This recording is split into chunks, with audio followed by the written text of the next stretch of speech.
तो आइए शुरू करते हैं न्यूज पथ पर सफर और सबसे पहले आपको दिखाते हैं ऐसी तस्वीरें जिनका जिक्र सरेरा है। ये तस्वीरें सुर्खियों में भी है और सोशल मीडिया पर भी है। इनसे आपका बाखबर होना बेहद जरूरी है क्योंकि चौराहे पर इन्हीं की चर्चा है।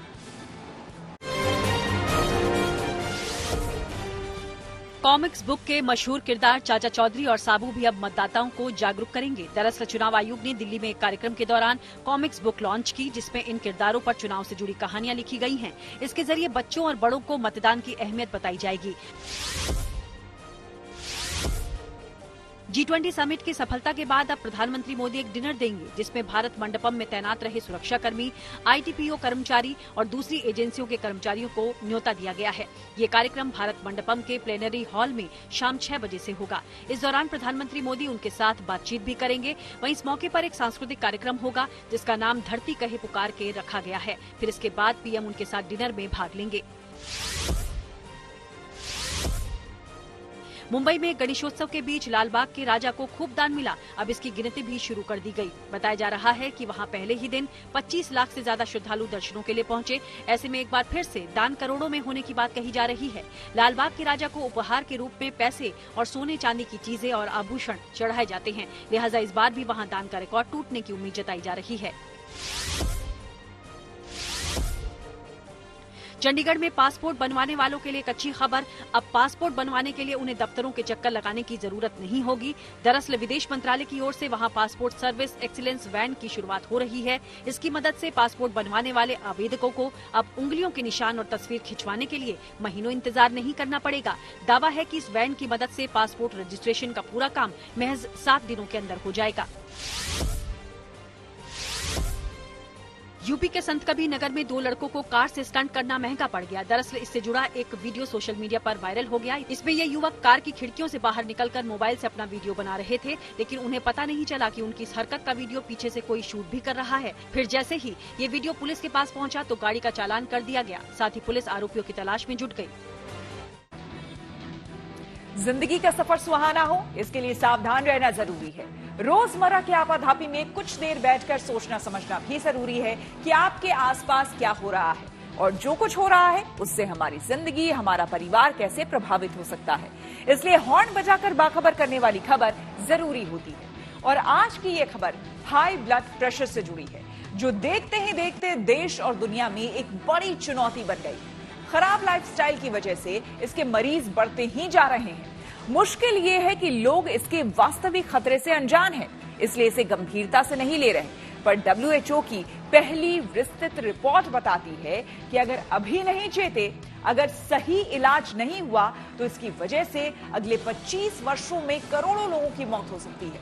मामला जो कि हमारी सेहत से जुड़ा है, इसलिए जरूरी है कि इसे लेकर हॉर्न बजाया जाए। थोड़ा है, थोड़े की जरूरत है, लेकिन जिंदगी में थोड़ा बहुत जोड़ने या जुटाने की इसी जद्दोजहद में भागम भाग है, संघर्ष है और बेहिसाब तनाव भी है। इस तरह जिंदगी तो खूबसूरत नजर आती है, पर अंदर अंदर ही सेहत जवाब भी देने लगती है। बाहर से तो सब अच्छा दिखता है, लेकिन ज्यादातर लोगों को पता ही नहीं चलता कि वो कब हाई ब्लड प्रेशर के शिकार हो गए। WHO की नई रिपोर्ट बताती है कि दुनिया भर में 3 में से 1 वयस्क को हाई ब्लड प्रेशर है, लेकिन आधे मरीजों को इस बात की खबर तक नहीं। हाइपरटेंशन पर WHO ने पहली बार विस्तृत रिपोर्ट जारी की है, जो बता रही है कि हाई ब्लड प्रेशर के रूप में कितना बड़ा संकट हमारे सामने खड़ा है। इस साइलेंट किलर के मामले में हम सभी सावधान हो जाएं, इसके लिए हॉर्न बजाना जरूरी है।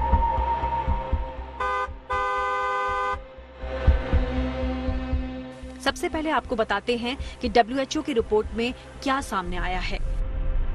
की वजह बहुत ज्यादा नमक का सेवन, फिजिकल एक्टिविटीज में कमी और शराब की लत है।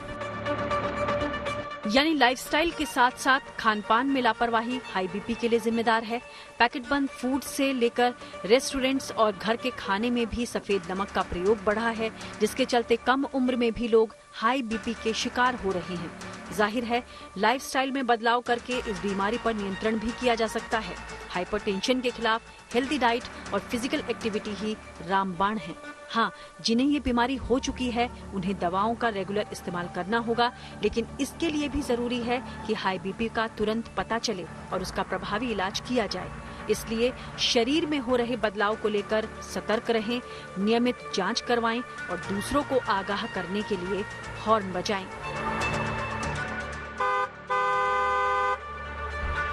हाइपरटेंशन या फिर हाई ब्लड प्रेशर की बीमारी क्यों खतरनाक है और इसको दूर करने का उपाय क्या है, इसे हमने समझा डॉक्टर मनोज कुमार से।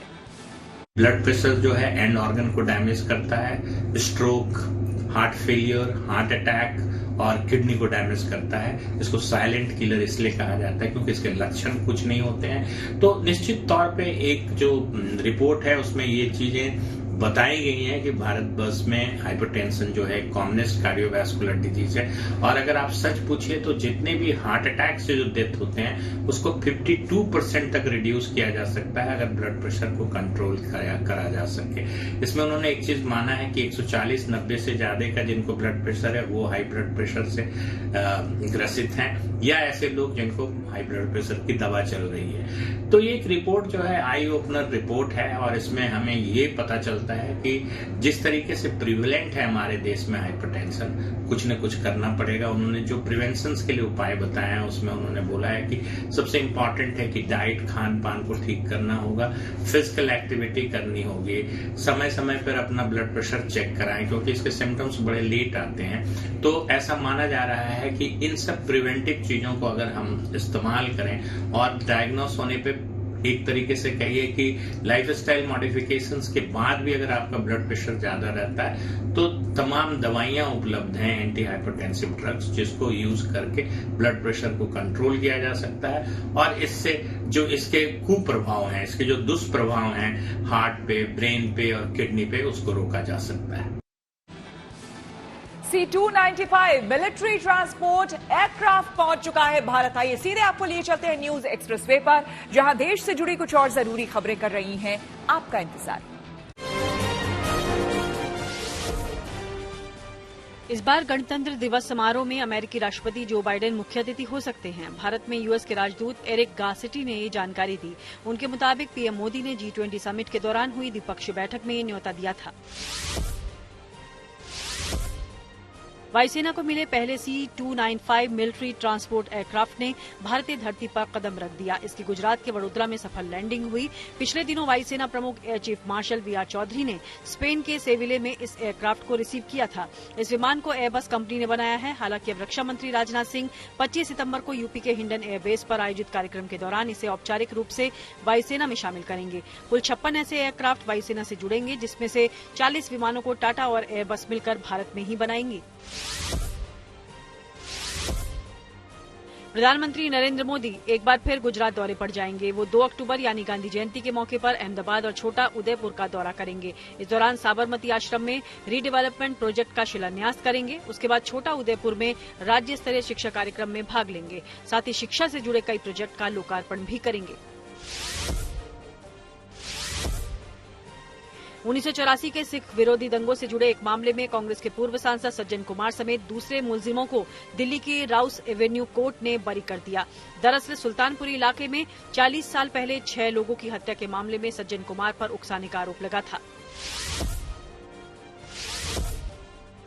यूपी के ग्रेटर नोएडा में मोटो ग्रांड प्री रेस में इन्वेस्टर समिट भी आयोजित किया जाएगा। ग्रांड प्री का आयोजन शुक्रवार से 3 दिनों तक चलेगा, जबकि इन्वेस्टर समिट 2 घंटे का होगा। इसमें डुकाती, होंडा रेसिंग, रेड बुल और यामाहा जैसी 300 से ज्यादा देश विदेश की बड़ी कंपनियां भाग लेंगी। इन कंपनियों के साथ सीएम योगी आदित्यनाथ की बैठक भी होगी। खबरों के एक्सप्रेसवे से आगे रुक करते हैं सियासी ढाबे का, जहां आज की सबसे दिलचस्प खबर मौजूद है। महिलाओं के लिए 33% आरक्षण वाला नारी शक्ति वंदन बिल लोकसभा से पास हो गया। हालांकि विपक्ष ने बिल के प्रावधानों को लेकर सरकार पर सवाल उठाए। बहस के दौरान खूब वार पलटवार भी हुए हैं। देखिए, बात करो जिससे ये हमारा प्रतिनिधित्व वाला मामला भी पूर्ण होगा। जरूरी है महिला चर्चा करने का महाजन अब करे तो ठीक, उनको पिछली महिलाओं का भी दर्द समझना होगा। तो क्या ये नया नया ख्याल अभी अभी आया है? जो कह रहे हैं क्यों नहीं कर देते, कौन करे? हम करें और फिर वायनाड रिजर्व हो गया है तो आप क्या करोगे? मत विभाजन का परिणाम इस प्रकार है। देश का लोकतंत्र नए दौर में प्रवेश करने वाला है। इस बात पर लोकसभा ने मुहर लगा दी।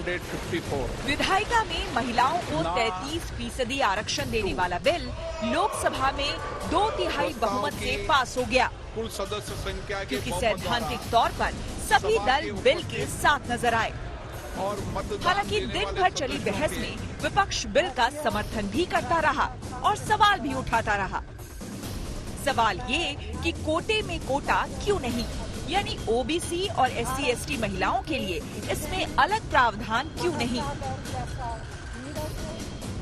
मैं एक सवाल पूछना चाहती हूँ। पिछले 13 वर्षों से भारतीय स्त्रियां अपनी राजनीतिक जिम्मेदारी का इंतजार कर रही हैं और अब उन्हें कुछ वर्ष और इंतजार करने के लिए कहा जा रहा है। कितने वर्ष? 2 वर्ष, 4 वर्ष, 6 वर्ष, 8 वर्ष? क्या भारत की स्त्रियों के साथ बर्ताव उचित है? 2008 में आप राज्यसभा के अंदर इस बिल को लेकर आए थे और 2010 में आपने इसको पारित कराया था। आज आप कांग्रेस पार्टी के तरफ से ये विषय ओबीसी कोटा का जो उठाया जा रहा है, मेरे मन में जिज्ञासा है कि उस समय जब राज्यसभा में लाके बिल पास कराया था, तब क्या पिछड़े समाज की महिलाओं को कोटा दिया जाए, ये विषय आपके संज्ञान में आपकी पार्टी की प्रायोरिटी था या नहीं था? तो सवाल उठता है। महिलाओं को मजबूती देने वाले बिल पर जरूरत तो नहीं थी, लेकिन शायद चुनावी तकाजा था कि बहस ओबीसी की तरफ मुड़ गई।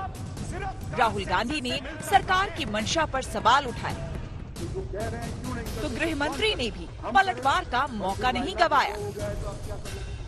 हिंदुस्तान के सेक्रेटरीज 90 में से सिर्फ 3 ओबीसी से हैं। ये जो सेक्रेटरीज हैं जो ओबीसी कम्युनिटी से हैं, ये हिंदुस्तान के सिर्फ 5% बजट को कंट्रोल करते हैं। तो OBCs who number a huge percentage have 3% of the 90 secretaries of this country. अब इनकी समझ है कि देश सेक्रेटरीज चलाते हैं, मेरी समझ है देश सरकार चला। आंकड़े अगर आपको चाहिए तो मैं बता देता हूं, सुनने के लिए आप बैठे नहीं हो। भारतीय जनता पार्टी के सांसद में 29%, 85 सांसद ओबीसी कैटेगरी के हैं।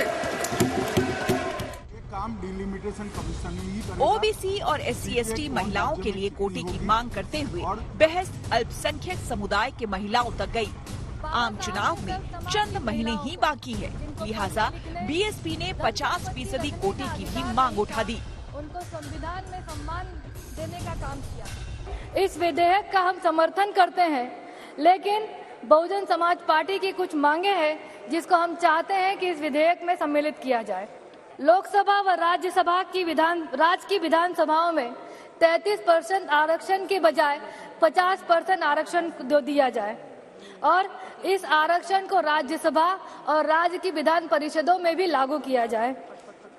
महिला आरक्षण में SC/ST के साथ ओबीसी वर्गों के आरक्षण को भी सुनिश्चित किया जाए। बिल के मामले में विपक्ष को ऐतराज इसलिए भी है कि इसे जनगणना और परिसीमन के बाद लागू किया जाना है। माना जा रहा है कि इसमें 4-5 साल का वक्त लग सकता है। इसी आधार पर विपक्ष सरकार की मंशा पर सवाल उठा रहा है, तो बीजेपी उसे संविधान की याद दिला रही है। आर्टिकल 82 है सर, जो एडजस्टमेंट ऑफ ईच सेंसस की बात कर रही है और सीट बढ़ाने की बात, सब पढ़ लीजिएगा इस आर्टिकल को। इसमें कहा गया है कि 2026 तक सभी चीजों को हमने फ्रीज कर दिया है। आप अनकॉन्स्टिट्यूशनल काम करना चाहते हैं, आप उसके ऊपर जो है कहते हैं कि 2024 से लागू कर दीजिए। तुरंत सुप्रीम कोर्ट में जाएगा और सुप्रीम कोर्ट में तुरंत स्टक डाउन हो जाएगा। क्या आप चाहते हैं कि महिलाओं को रिजर्वेशन नहीं दें? आपकी मंशा नहीं है।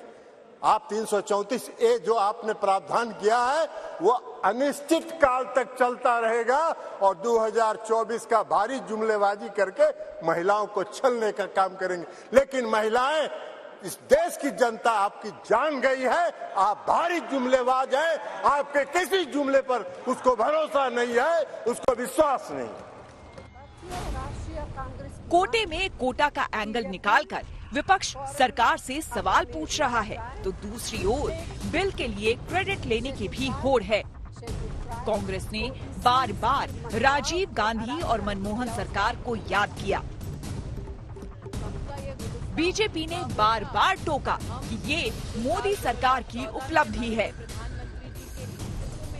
पहली दफा स्थानीय निकायों में स्त्री की भागीदारी तय करने वाला संविधान संशोधन मेरे जीवन साथी राजीव गांधी जी ही लाए थे। उन्होंने लाए थे जो राज्यसभा में 7 वोटों से गिर गया था। 33% यदि रिजर्वेशन लोकसभा और विधानसभा में यदि लागू होने वाला है और माननीय प्रधानमंत्री जी लेकर आए हैं इन 2 महिलाओं का, लेकिन सोनिया जी ने अपने पूरे भाषण में न गीता मुखर्जी का जिक्र किया न सुषमा स्वराज का जिक्र किया। यह किस तरह की राजनीति है? अपना क्रेडिट लेना चाहती हैं कि हमारा बिल है। ये बिल आपका नहीं है, आप जो बिल लेकर आए वो गलत बिल है। मत विभाजन का परिणाम लोकसभा से इस बिल को पास कराने के लिए मोदी सरकार के पास पर्याप्त बहुमत था। विपक्ष को भी छवि की चिंता थी, लिहाजा विरोध तो हुआ लेकिन इसके खिलाफ मतदान नहीं हुआ।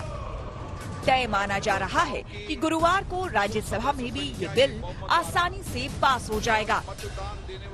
Bureau report, good news today.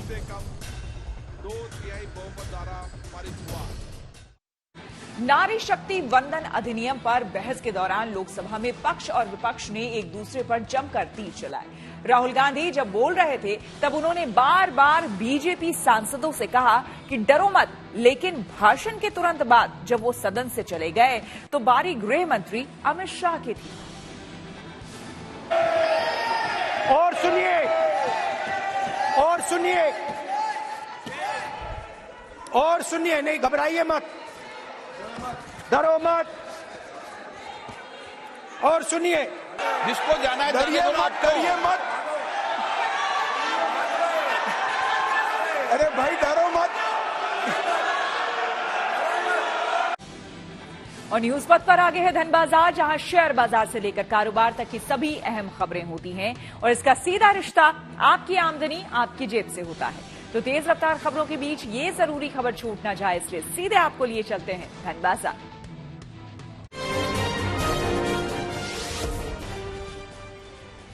Share बाजार में भारी गिरावट देखने को मिली। सेंसेक्स 796 अंक फिसलकर 66,801 पर बंद हुआ। ये गिरावट निफ्टी में भी जारी रही और ये 232 अंक लुढ़ककर 19,901 के स्तर पर आ गया। इस दौरान बैंकिंग, मेटल और टेलीकॉम समेत लगभग सभी सेक्टरों के शेयरों में गिरावट रही। दिल्ली सराफा बाजार में सोने चांदी के भाव में गिरावट देखी गई। सोना 50 रुपए सस्ता हो गया और अब दिल्ली में 10 ग्राम सोने की कीमत 60,300 रुपए हो गई। इसके साथ ही चांदी भी 300 रुपए सस्ती हो गई और अब ये 74,500 रुपए प्रति किलो पर है। एयरलाइंस कंपनी अकासा एयर के सामने एक और मुश्किल खड़ी हो गई। 43 पायलट्स के इस्तीफे के बाद अब इस महीने यानी कि सितंबर में कुल 700 उड़ानें रद्द हो सकती हैं। कंपनी ने दिल्ली हाई कोर्ट को बताया कि उसे पिछले महीने करीब 600 उड़ान रद्द करनी पड़ी थी। इसी मामले को लेकर कंपनी ने दिल्ली हाई कोर्ट का दरवाजा खटखटाया था। कार कंपनी किया ने अपनी नई कार सेल्टॉस के 2 नए वेरिएंट HTX प्लस और X लाइन लॉन्च कर दिए। कंपनी ने इन दोनों नई कारों को डीजल और पेट्रोल इंजन के साथ बाजार में पेश किया। कंपनी का दावा है कि नई कार में वॉइस कंट्रोल के साथ 32 से ज्यादा सेफ्टी फीचर्स मौजूद हैं। इस नई कार की शुरुआती कीमत 19,40,000 रुपए रखी गई है।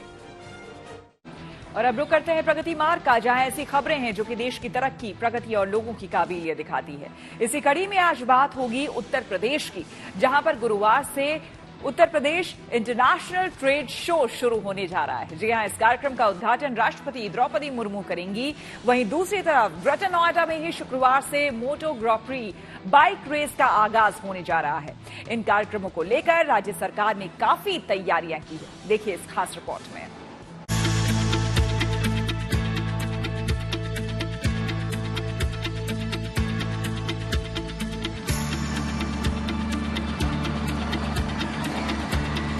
उत्तर प्रदेश की ये दो तस्वीरें विकास और रफ्तार की कहानी बयां कर रही हैं।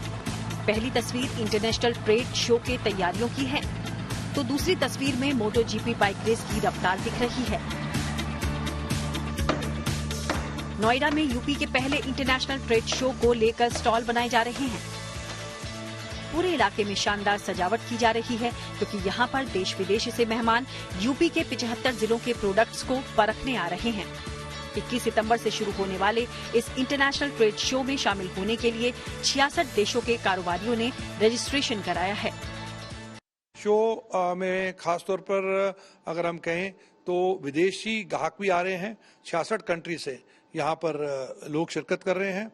इसके अतिरिक्त पूरे हिंदुस्तान से भी B2B में अलग अलग तरह से लोग यहाँ पर आएंगे और वो भी यहाँ काम करेंगे।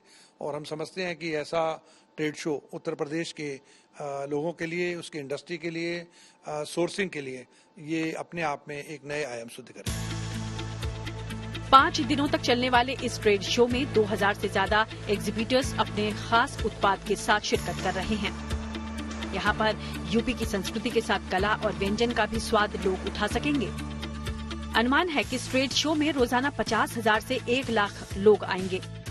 उत्तर प्रदेश में चूंकि इस तरह का पहला ट्रेड शो का आयोजन होने जा रहा है, इसलिए युवा उद्यमियों को भी उम्मीद है कि उनके लिए ये ट्रेड शो तरक्की के नए रास्ते जरूर खोलेगा। जब अमेरिका, इटली, फ्रांस, जर्मनी, दूसरे कई देशों से जब व्यापारी यहाँ पहुँचेंगे, इनके प्रोडक्ट्स को देखेंगे, पसंद आया तो उसे आगे अपनी जगह पर लेकर जाएंगे, एक नई पहचान मिलेगी और यहीं से कम इनका भी जो आगे का रास्ता है वो भी काफी हद तक आसान हो जाएगा। इसके साथ ही ग्रेटर नोएडा रफ्तार का रोमांच भी महसूस करने के लिए तैयार है। 22 सितंबर से बुध इंटरनेशनल सर्किट में मोटो जीपी बाइक रेस की शुरुआत हो रही है, जिसपे 20 देशों के 80 से ज्यादा राइडर हिस्सा लेंगे। नए हाईवेज बनने के साथ हिंदुस्तान में एक नई कम्युनिटी ने जन्म लिया है। पिछले 10 साल में बहुत तेजी से बढ़ रही है। ये है बाइकर्स कम्युनिटी। सुपर बाइक्स हैं जो हाईवेज पे फर्राटे मार रही हैं और हर 1 किलोमीटर नया बना हाईवे एक नई बाइकर कम्युनिटी को जन्म देता है। आज जो बाइकर आपको दिख रहे हैं वही असली बाइकर हैं, जिनके सिर पर हेलमेट है, जिनके हाथों में ग्लव्स हैं और जो सम्मान करते हैं सेफ्टी का, सिर्फ अपनी ही नहीं उन लोगों का भी जो सड़कों पर चल रहे हैं। यूपी में होने वाले इंटरनेशनल ट्रेड शो से कारोबार को तो बल मिलेगा ही, साथ ही रफ्तार के शौकीन और दीवानों के लिए मोटो जीपी रेस भी किसी सपने के पूरे होने जैसा ही है।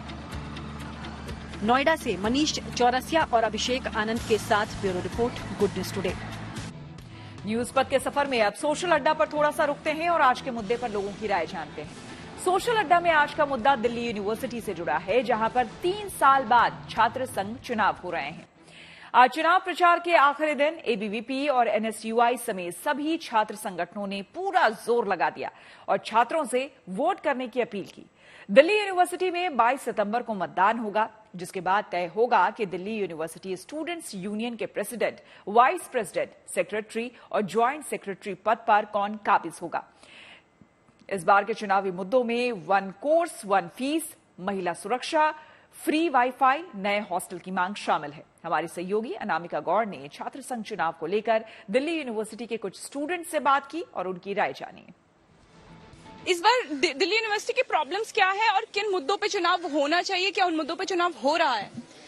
मेजरली दिल्ली यूनिवर्सिटी की भी सेम प्रॉब्लम्स है जो इंटायरली दिल्ली के प्रॉब्लम्स है, सेफ्टी ऑफ वुमेन।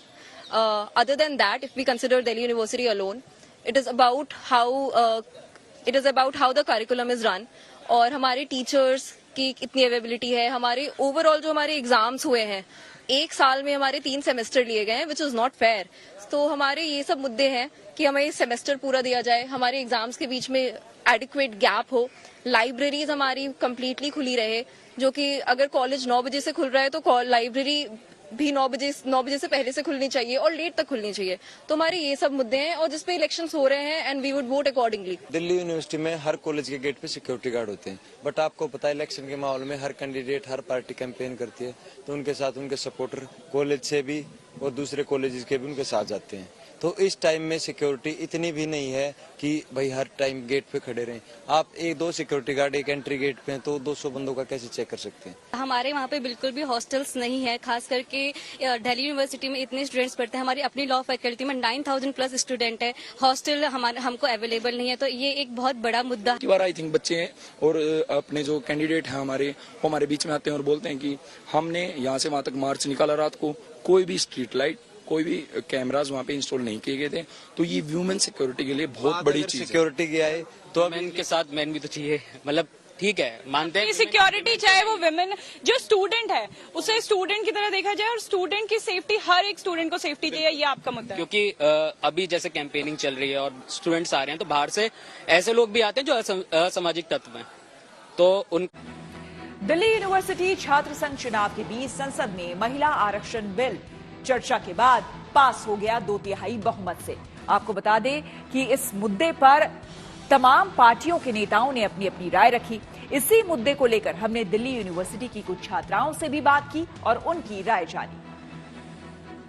आपको ये विमेन रिजर्वेशन बिल, महिला आरक्षण बिल कैसा लगा? अब जो 33% रिजर्वेशन है वो लोकसभा में रखा जाएगा, सभी विधानसभाओं में महिलाओं को आरक्षण दिया जाएगा। आप कहीं ना कहीं देखें तो जो विमेन्स हैं उनका अभी जो परसेंटेज है पार्लियामेंट में देखें या विधानसभा में देखें तो कहीं ना कहीं बहुत कम है, और जब तक विमेन्स का पार्टिसिपेशन पार्लियामेंट में नहीं आएगा तब तक वो विमेन्स के हित में या विमेन्स को लेके कोई फैसले नहीं ले पाएंगी। तो कहीं ना कहीं जब ये बिल आएगा तो जो महिलाओं का नेतृत्व है वो हर फील्ड में बढ़ेगा। जब महिलाएं पार्लियामेंट में होंगी तो महिलाएं ज्यादा से ज्यादा ग्रोथ करेंगी और ये देश की ग्रोथ के लिए बहुत बेहतर साबित हो। स्टूडेंट पॉलिटिक्स में भी देखा जाए तो महिलाओं का जो योगदान है वो पुरुषों की अपेक्षा में थोड़ा सा कम है, वहाँ पर इसको बढ़ाना चाहिए। और जब आप यहाँ बढ़ावा देंगे तो देश में आगे भी उन लोगों को बढ़ावा मिलेगा। और महिलाओं की ऐसी बहुत सारी जरूरतें होती हैं, बहुत सारी चीजें होती है जो पुरुष उस हिसाब से नहीं समझ सकते। उसके लिए महिलाओं का पार्टिसिपेशन, उनका जो रिप्रेजेंटेशन है वो और जरूरी है। महिलाओं को जो आरक्षण मिला है उसका हम मतलब समर्थन करते हैं। और दूसरा चीज कि जैसे हम एज एक मैन हैं तो एक मैन का बेहतर तरीके से उसकी समस्याओं को समझ रहे हैं, क्योंकि जो सामने वाला भी वो भी मैन है। महिला इसलिए होना जरूरी है क्योंकि बहुत सारी महिलाएं ऐसी होती है जो खुल के बात नहीं कर पाती हैं। ये व्हाट्सएप के यूजर्स के लिए आया है एक नया फीचर। टेक्नोलॉजी से जुड़ी ऐसी ही हर एक जरूरी खबर को जानने समझने के लिए आपको लिए चलते हैं डिजिटल गली। मोटोरोला अपने यूजर्स को गुरुवार को एक और तोहफा देगी। वो नया smartphone Motorola H40 Neo launch करेगी। कंपनी का दावा है कि ये अंडर वाटर प्रोटेक्शन के साथ दुनिया का सबसे हल्का 5G स्मार्टफोन होगा। खबर है कि इसकी शुरुआती कीमत 24,999 रुपए हो सकती है। एलन मस्क की कंपनी न्यूरालिंक ने ब्रेन चिप के मामले में अहम पड़ाव पार कर लिया। उसे रिक्रूटमेंट की भी मंजूरी मिल गई, यानी अब न्यूरालिंक ह्यूमन ट्रायल के लिए लोगों की भर्ती कर सकेगी। दावा है कि अगर ये ट्रायल सफल रहा तो चिप के जरिए ब्लाइंड इंसान भी देख सकेंगे। साथ ही पैरालिसिस से पीड़ित मरीज सोचकर ही मोबाइल और कंप्यूटर ऑपरेट कर लेंगे। व्हाट्सएप के यूजर्स के लिए एक नई सुविधा शुरू कर दी गई। दरअसल अब व्हाट्सएप के जरिए user debit card, credit card, net banking या सभी तरह के UPI ऐप का भी इस्तेमाल कर सकेंगे। व्हाट्सएप की मूल कंपनी मेटा इंडिया ने इसका ऐलान किया। इसके लिए उसने UPI से जुड़ी कंपनियों के साथ हाथ मिलाया। साथ ही फ्लोर्स नाम की एक फीचर भी लॉन्च की। के साथ न्यूज पथ में मेरे यानी श्वेता झा के साथ फिलहाल इतना ही। देश दुनिया की तमाम पॉजिटिव खबरों के लिए आप देखते रहिए गुड न्यूज टुडे।